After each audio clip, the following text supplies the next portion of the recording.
vamos iniciar, primeiramente, com o nosso primeiro orador, que é o Marcelo Ferreira Lima. Então, eu vou introduzi-lo a vocês. O Marcelo é atualmente o assessor técnico especializado na diretoria de Economia, Regulação Prudencial e Risco da FEBRABAN. É docente do Instituto FEBRABAN de Ensino e professor do MBA em Comércio Exterior e Negócios Internacionais da Fundação Getúlio Vargas.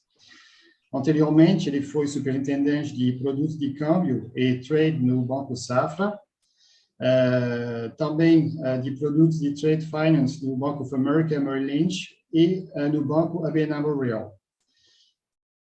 Ele é graduado em administração de empresas, com foco em comércio exterior, com MBA em gestão empresarial pela Fundação Dom Cabral.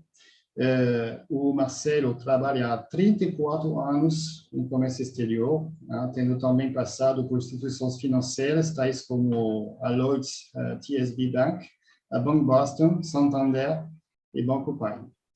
O Marcelo é especialista em crédito documentário e é também um dos autores do livro de gestão de operações de câmbio, que foi publicado pela FGV Editora em 2013.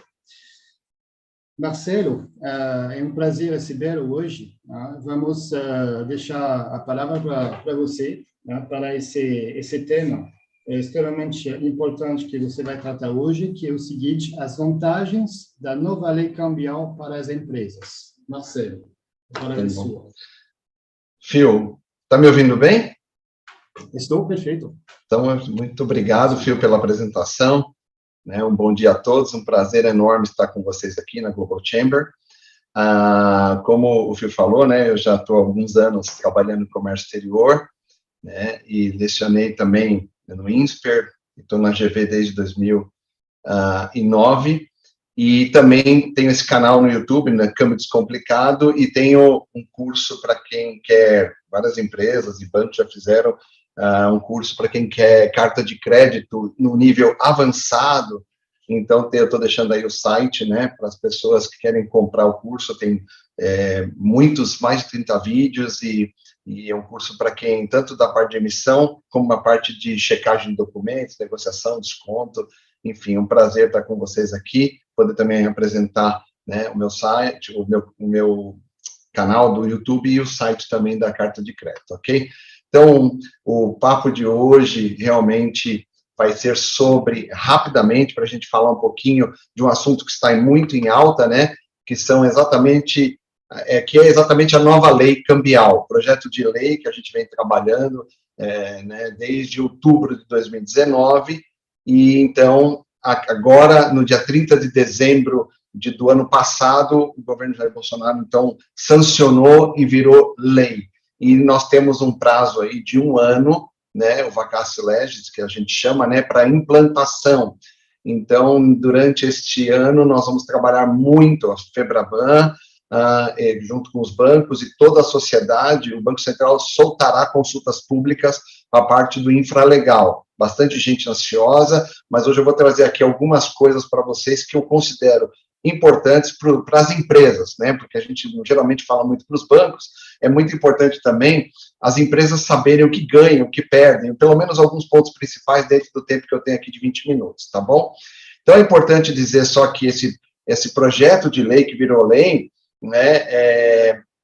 a ideia dele, de fato, é trazer a conversibilidade do real, é tornar nossa moeda muito forte, de forma que o real ele tenha um nível, no sentido de ter portfólios no exterior que usem o real. Cada vez mais o Banco Central quer que os bancos aqui abram contas em moeda brasileira para bancos do exterior, para que haja um fluxo maior de pagamentos em reais, Então, a ideia desse projeto foi trazer uma simplificação na burocracia documental, e foi, de fato, acabar com aquele arcabouço tão travado, de mais de 100 anos, com mais de 40 publicações que eram complementares, mas às vezes elas tinham problemas, uma batia de frente com a outra. Então, o Banco Central queria uma maior autonomia e queria poder fazer algo mais simplificado, principiológico e abrir o mercado, especialmente para novos entrantes, como as fintechs, né, e instituições de pagamento, coisa que o Banco Central já vem fazendo desde o ano passado, com as novas resoluções, abrindo para as instituições de pagamento aí oportunidades para trabalhar em câmbio, então as empresas terem uma maior oportunidade de cotação, mais entrantes, mais instituições oferecendo a essas empresas, então, o câmbio, né? Então, basicamente, aqui, os benefícios para as empresas, então, foi a criação de uma base legal simples, né, que fortaleça a moeda brasileira, como eu disse, e que deve proporcionar uma queda na taxa de câmbio, porque, na medida que o real se fortalece e o real se torne conversível, como é o desejo do Banco Central, a tendência é que a nossa taxa de câmbio reduza e caia até um pouco abaixo de 5, né? O segundo ponto, essa simplificação na burocracia, exportação, por exemplo, é porque atualmente, tanto na exportação como na importação, aliás, para qualquer câmbio, as empresas têm que apresentar o que a gente chama de documentação suporte, ou fundamentação econômica. Então, nós vemos, assim, o trabalho que as empresas têm de mandar planilha com o número das DUIs, né, Declaração Única de Exportação, chave de acesso, agora está entrando a nova do INPE, vai ser a mesma sistemática, assim, as empresas precisam mandar as relações para que os bancos, via SERP, consigam consultar no portal único a documentação, para ver se a documentação está suportando o valor do câmbio, e a isso também damos o nome, né, de fundamentação econômica, e a tendência é, como o próprio diretor de regulação prudencial do Banco Central disse, é que, de fato, haja uma simplificação e que nos câmbios, especialmente comerciais de importação e exportação, a gente tem a esperança de que não vai precisar mais, que as empresas não precisem mais apresentar os documentos para o câmbio, né? Para importação e exportação, os bancos deveriam se basear no Risk-Based Assessment, né? Deveriam se basear mais na sua avaliação de risco do cliente e não pedir documento operação a operação. Então, esta é uma grande esperança que nós temos, que deve sair algo na consulta pública. Ou o Banco Central vai deixar a cargo dos bancos pedirem ou não esse documento, baseado em suas análises de cadastro e de conhecimento do cliente, das suas atividades, tá? Então, a proposta é que, realmente, para câmbios de exportação e importação, isso seja simplificado. Todas as empresas estão torcendo, porque dá um trabalho muito grande ficar controlando, né? Qual DUI eu vou apresentar para esse câmbio de exportação? Qual DI ou qual do INPE eu vou apresentar para esse câmbio de importação? Né? Então, essa simplificação vai ajudar bastante. Outra coisa diversificação para as empresas cotarem suas operações, né? Como eu disse, os novos entrantes, as fintechs, as IPs, né, permitirão uma melhor concorrência, né? Então, o que acontece? O Banco Central fez uma antecipação no ano passado com a resolução BCB 137-148, onde ele está dizendo que essas IPs podem obter autorização para serem agentes de câmbio. Então, em setembro desse ano, as IPs já vão poder começar a operar câmbio, suas posições próprias, e a gente percebe que isso vai ser muito bom para os mercados, né? Os bancos devem se cuidar, porque muitas IPs e muitas fintechs têm maior tecnologia, são mais rápidas as decisões, oferecem soluções muito rápidas, né, eficientes, então os bancos têm que se cuidar na questão de oferecer aos clientes também os canais digitais, porque senão vão perder espaço aí nesse mercado, né? O que eu disse também da menor exigência de apresentação de documentos por parte das empresas, é porque o PL, agora a Lei 14.286, traz em seu artigo 27 uma redação de que a instituição autorizada a operar no mercado de câmbio não poderá exigir do cliente documentos, dados ou certidões que estiverem disponíveis em suas próprias bases do banco ou bases públicas e privadas de acesso amplo. Então, isso deve diminuir a burocracia também de apresentação de documentos, na medida em que, às vezes, você tem o mesmo documento suportando a operação, que seja financeira, remessa de dividendos, royalties, pagamento de serviços, e aí, se o banco já tem, a empresa não vai precisar apresentar de novo, é o que está na nova lei de câmbio. Outra coisa que é super importante, muita atenção a esse ponto, é a questão da classificação da finalidade da operação. Vocês sabem que hoje nós temos aí mais de 200 classificações, 200 naturezas de operação. E quando você classifica uma operação de câmbio numa daquelas naturezas, automaticamente se você tem também a exigência documental para aquela natureza e o imposto, né, de renda, se houver para aquela natureza. Então, o que o Banco Central fez? Essa era uma responsabilidade do banco, ele passou para as empresas. Então, nesse sentido, ele deu autonomia para a empresa decidir qual a natureza de operação ela quer fechar aquele câmbio. E isso é um campo interessante porque tem muita discussão. Muitas vezes a empresa fala assim, eu quero classificar nessa natureza que tem esse imposto, e o banco fala, não concordo, tem que ser na outra natureza. Então, antes o banco prevalecia e dizia, se você não fechar na natureza que eu estou dizendo, eu não fecho o câmbio, porque é minha responsabilidade. Agora a responsabilidade passou para as empresas, tá? Elas vão ter que definir qual é a natureza de operação, e isso vai gerar, então, que documento vai apresentar, tirando importação e exportação, que eu acho que deve eliminar, mas operações financeiras, né, que não seja de importação e exportação, qualquer operação dessa de câmbio, por exemplo, pagamento de serviço, o banco ainda vai poder exigir contrato e a fatura de serviço, ele vai falar, olha, o imposto de serviço é 25%. Se você classificar na sua operação, empresa vai pagar 25% reajustado, que dá 33%. Então, apesar disso, a lei diz que o banco tem que prestar orientação e suporte técnico, mas a última palavra agora é da empresa, antes era do banco. Então, essa é uma mudança relevante aí, né, no mercado de câmbio.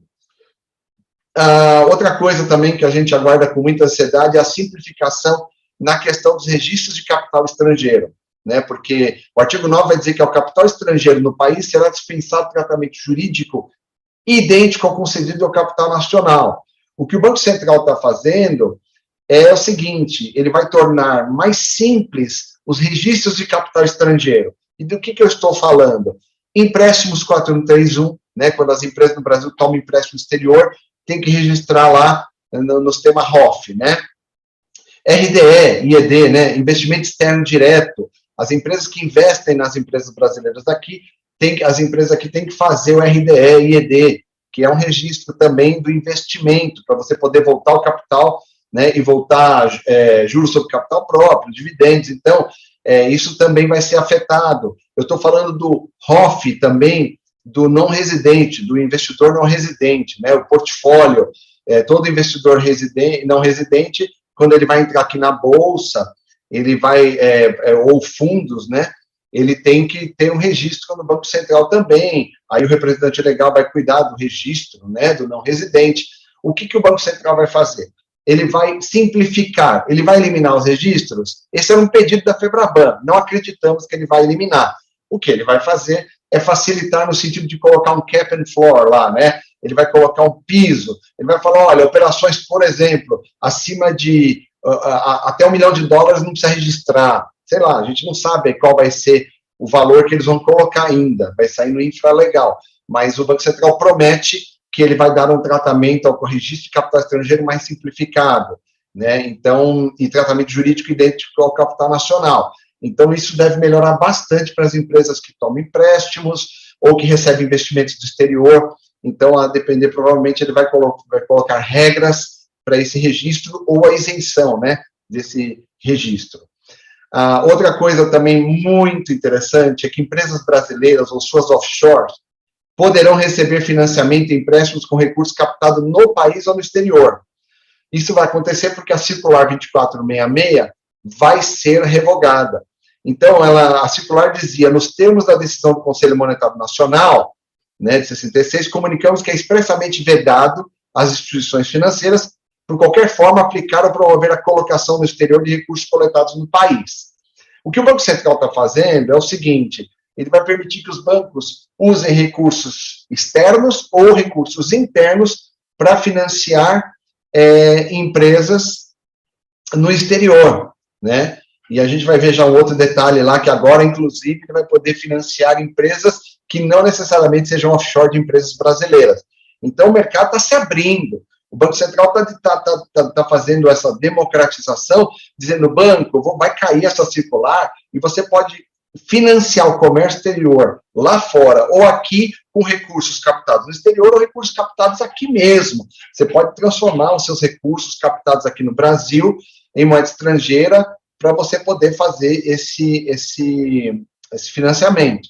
E aí é o que eu estou dizendo, vai também ser alterada a Resolução 4033, que previa que bancos só poderiam financiar empresas no exterior, offshore de empresas brasileiras, né, que eram subsidiárias, ou seja, ou eram subsidiárias de empresas brasileiras, ou eram empresas estrangeiras cujo acionista com maior capital, direto ou indiretamente, era uma pessoa física ou jurídica domiciliada no Brasil. Isso era um entrave. Ou seja, eu não podia financiar qualquer empresa no exterior, os bancos não podiam financiar qualquer empresa, podiam financiar empresas ligadas às empresas brasileiras. Agora, os bancos vão poder, por exemplo, financiar uma importação do Canadá, dos Estados Unidos, da Inglaterra, gente comprando no Brasil e são empresas que não são ligadas a empresas brasileiras. Então, no Brasil, a gente tem um produto que chama FINIMP, Financiamento de Importação. Os bancos brasileiros financiam os importadores brasileiros. Eles antecipam o recurso do exterior e o importador brasileiro paga principal mais juros no vencimento da operação ou conforme o cronograma de pagamentos. Mas o banco brasileiro não podia financiar um importador no exterior que não tivesse ligado a uma empresa brasileira. E agora ele vai poder financiar o importador para quem você exporta. E isso é também um grande avanço, né? Essa quebra de barreira, tá certo? Então, o Brasil poderá dar empréstimos, financiamentos a várias empresas do exterior que desejam comprar no Brasil. Obviamente, você vai falar, Marcelo, mas isso depende de crédito, da aprovação de crédito, sem dúvida. Mas não esqueçam que nós temos muitos bancos internacionais no Brasil, e eu já trabalho em vários deles, que têm clientes no exterior, desses bancos no exterior, então eles podem compartilhar carteiras de crédito, podem alocar limite de crédito entre a filial ou a matriz do exterior para o Brasil, para que o Brasil possa financiar diretamente uma empresa no exterior, ok? Deixa eu ver como é que está o meu tempo aqui. Tem mais uns minutinhos. Outro ponto é a diminuição das classificações que eu falei para vocês no início da apresentação. Nós vamos ter uma grande diminuição das naturezas de operação. A FEBRABAN pediu para que isso fosse consolidado de uma forma muito radical até, só ter 6 naturezas, né? Mais comércio exterior, financiamentos, empréstimos, serviços, outros, mas isso não será possível. O Banco Central já disse que não vai reduzir tanto, mas vai reduzir bastante, porque hoje, ainda mais agora que as empresas têm que fazer essa classificação, às vezes elas nem sabem, né? Elas nem conhecem a circular 3690, que mostra lá as classificações de câmbio, porque a classificação de câmbio mostra, né, o número fato, a natureza fato, do que se trata aquele câmbio, quem é o comprador, quem é o vendedor, se tem ou não aval do governo, se tem relação de vínculo. As empresas muitas vezes não sabem fazer isso. Então elas vão ter que aprender a fazer isso, né, e os bancos vão auxiliar, obviamente, porque tem anos-luz de experiência nisso. O fato é que vai haver uma consolidação para que seja mais simples. O Banco Central fez um estudo de vários países da América Latina e aliás, no mundo, e viu que as naturezas de operação são muito menores. Por exemplo, no Chile, você tem uma página só de natureza de operação. Aqui a gente tem 200 e poucas naturezas. Então, isso vai trazer uma maior facilidade de enquadramento nas operações de câmbio. Porém, vocês não devem esquecer que cada vez que se classifica uma operação, né, é importante notar que vai ter, se tiver imposto, tem que ver qual é o imposto aplicável para aquela natureza. E o banco vai orientar, mas a palavra final é da empresa. Uma coisa também importante é que vocês devem lembrar uma grande mudança de câmbio aconteceu em 2006, quando o Banco Central permitiu que exportadores pudessem deixar 30% do recurso no exterior de suas exportações, e tinha que trazer 70%. Depois disso, em 2008, em março de 2008, o Banco Central liberou a integralidade dos recursos. Ou seja, os exportadores podem deixar hoje, atualmente, eles podem deixar o dinheiro lá no exterior, não precisa ingressar o recurso. Se eles quiserem ingressar o recurso depois de 1.500 dias, aí eles pagam o IOF, que entra como disponibilidade, né? Retorno de disponibilidade. Mas se ele retornar até 1.500 dias, da data que ele receber pela sua exportação, ele não tem imposto, ele fecha como exportação. Só que o dinheiro que fica lá fora, atualmente, só pode ser usado para quê? Pagamento de obrigação própria. Ele pode ingressar o recurso, ou ele pode internar o recurso via câmbio, ele pode pagar obrigações próprias e investir. O que ele não pode fazer é emprestar, nem para a empresa irmã, nem para a subsidiária, ele não pode emprestar. Então, o Banco Central está também, através dessa lei, abrindo esse escopo para que as empresas usem o recurso lá fora, inclusive para intercompany, né, mútuos, para que ele faça empréstimo, para que ele use o dinheiro com liberdade, né? E vai cair essa restrição. Isso é muito bom, né? As empresas brasileiras que exportam e deixam recursos no exterior, antes elas pagavam suas obrigações, investiam, ingressavam, mas agora vão poder fazer uma melhor gestão de caixa. Quando, geralmente, muitas dessas empresas têm uma gestão de caixa na América Latina, por exemplo, vão poder ter um melhor cash flow aí, management, né? Que a gente pode dizer assim. O outro ponto, as empresas também poderão fazer compensação de crédito com o exterior. Então, atualmente, é vedada a compensação de crédito, né, entre residentes e não residentes. O texto do PL agora propôs o seguinte: autoriza-se expressamente a realização de compensação privada entre residentes e não residentes nas hipóteses a serem estabelecidas pelo Banco Central. Antes você não podia fazer a compensação, você tinha que fechar um câmbio de saída, um câmbio de entrada e mandar a ordem de pagamento pela diferença. Agora, né, o Banco Central está dizendo, ok, eu vou permitir a compensação privada, só que eu vou dizer em que situações pode ser feitas, ele deve soltar isso para consulta pública. Na prática, por exemplo, se uma empresa deve 1 milhão e tem a receber 800 mil, não vai precisar fazer um fechamento de 1 milhão de importação e 800 mil de exportação e mandar só 200. A empresa poderá fechar um câmbio apenas no valor de 200 mil. E é isso que o Banco Central deve dizer as regras agora na consulta pública, mas já é bom, porque ele já vai, antes era proibido, agora vai ser permitida dentro daquilo que ele autorizar a compensação privada, tá bom? A última coisa rapidinha também, além do contrato de moeda estrangeira, há uma grande possibilidade de que o Banco Central autorize conta corrente de moeda estrangeira em território nacional. É porque eu tive que cortar algumas coisas por causa do tempo, mas o Banco Central vai permitir alguns pagamentos em moeda estrangeira em território nacional. Isso já era permitido, né? A conta corrente também já é permitida desde 1957, fazer pagamentos em moeda estrangeira para alguns segmentos apenas. O que o Banco Central vai fazer, ele vai ampliar. Na mídia teve uma preocupação enorme. Marcelo, vai ter conta em dólar, pessoa física, teve um pessoal aí, né, dos partidos aí, na hora da aprovação na Câmara e no Senado, nós vamos dolarizar a economia, e agora estamos perdidos, vamos virar Argentina, tal, e não, né, o Banco Central não quer dolarizar a economia, ele quer, pelo contrário, aumentar o poder do real e trazer a conversibilidade do real, porque o real ainda não é uma moeda conversível, mas ele vai permitir algumas contas de moeda estrangeira, por exemplo, para um transportador que trabalhe na cadeia de exportação. O próprio diretor Otávio Damaso disse isso, ele disse, olha, a Vale, quando exporta lá o minério, tudo, ela às vezes tem lá os seus fornecedores locais e tem um contrato em real, mas a Vale está redeada, porque ela recebe em dólar.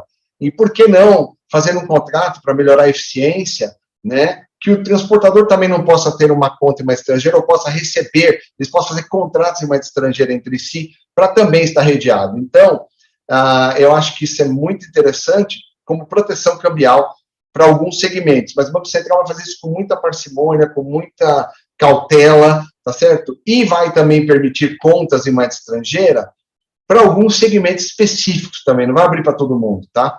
Então, teve muita gente desinformada, infelizmente, que saiu falando na mídia que todo mundo agora ia ter conta em dólar, não é assim, tá? As empresas, na verdade, poderão abrir se o Banco Central autorizar alguns segmentos específicos. Ele fez isso agora, em janeiro e fevereiro, né, a resolução 4981, que autorizou estados, municípios, né, entidades da federação, podem abrir conta em moeda estrangeira para receber recursos de agências multilaterais, organismos internacionais, é uma conta específica em moeda estrangeira para esses empréstimos. E a outra resolução fala também das empresas de petróleo, né, para descomissionamento. Então, o Banco Central vai fazer isso, tá? E, por último, deixa eu ver se eu passo aqui por causa do tempo, esse último slide, né, eu queria dizer para vocês, assim, que a coisa importante aqui é que o Banco Central provavelmente deve eliminar a figura do contrato de câmbio, ou vai deixar que os bancos definam seu modelo, como é exemplo dos outros contratos, tá? Então, ele já melhorou a formalização, né? Você já sabe que agora pode ser até pelo WhatsApp, né? A formalização do contrato de câmbio, então ele mudou a forma, não mudou a essência. É possível que o Banco Central abra mão desse anexo 1 da circular 3091, que é o modelo de contrato de câmbio hoje, e que os bancos, então, façam seus modelos.